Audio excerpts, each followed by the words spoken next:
Assalamualaikum warahmatullahi wabarakatuh kepada semua murid tahun 5 yang Ustaz kasih sekalian. Apa khabar semuanya?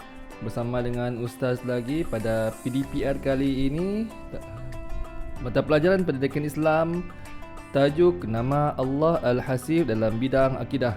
Kamu boleh buka buku teks muka surat 74 sebagai rujukan PDPR kita pada hari ini. InsyaAllah hari ini kita akan membincangkan satu tajuk, iaitulah nama Allah Al-Hasib. Ada mungkin adik-adik semua pernah dengar berkenaan dengan nama Allah Al-Hasib. Kan semua pernah berzikir Asmaul Husna. Ya, di dalam Al-Asmaul Husna itu yang selalu kita zikir, di situ ada disebutkan salah satu daripada nama Allah yang kita akan pelajari pada hari ini, iaitu Al-Hasib. Apa dia Al-Hasib? Pengertian nama Allah Al-Hasib bererti Allah Subhanahu wa Ta'ala Maha mencukupkan keperluan hamba-hambanya. Okey, ini pengertian yang pertama. Apa dalilnya? Dalam ayat Al-Quran Allah sebutkan, "Wa man yatawakkal 'ala Allahi fahuwa hasbuh."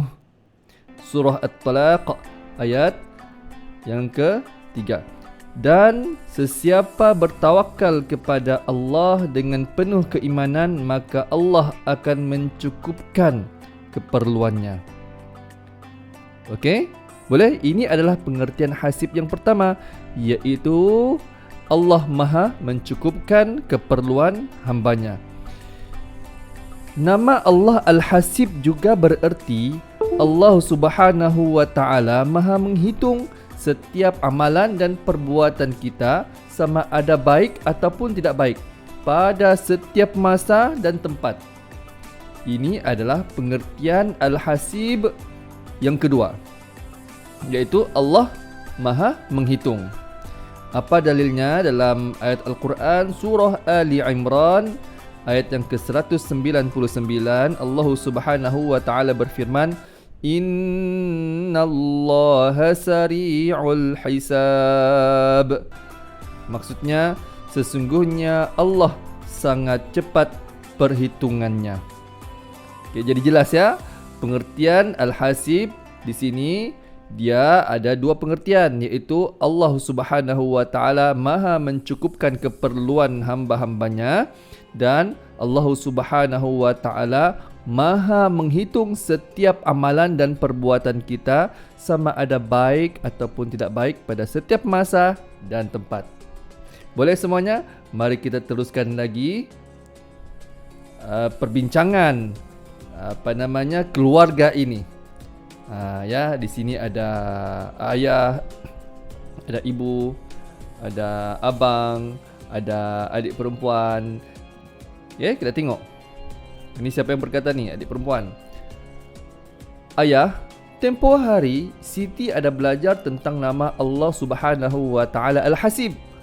Boleh ayah jelaskannya lagi?"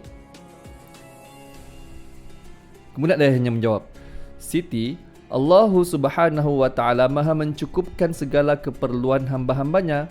Ketika kita susah, Allah Subhanahu wa Ta'ala memudahkan urusan kita.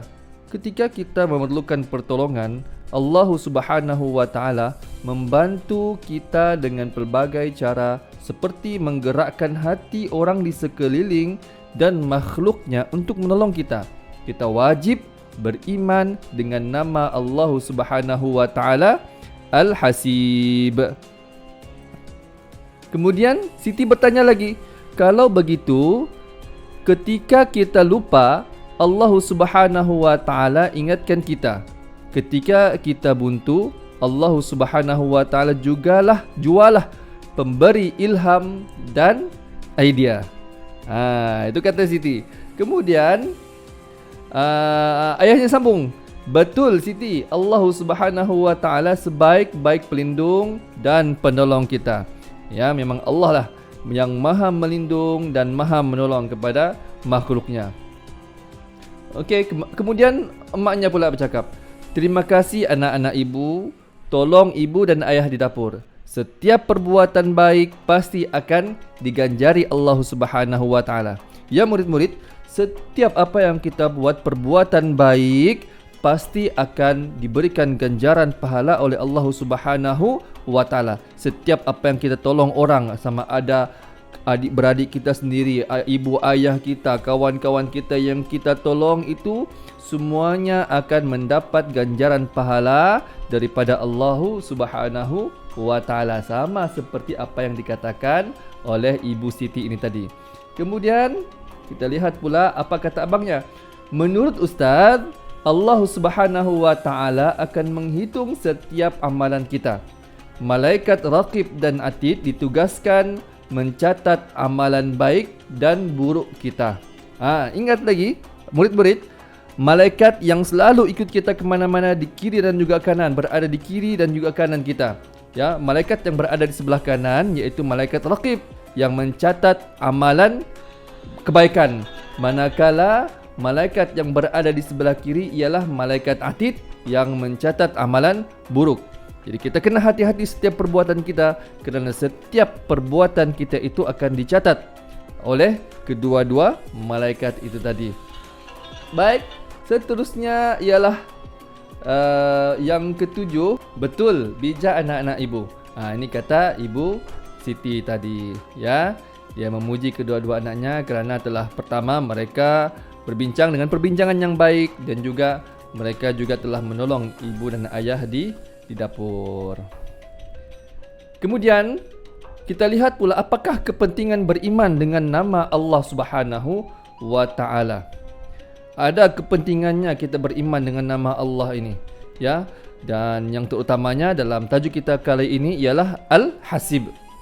Beriman dengan nama Allah Subhanahu wa taala Al-Hasib menjadikan kita individu yang pertama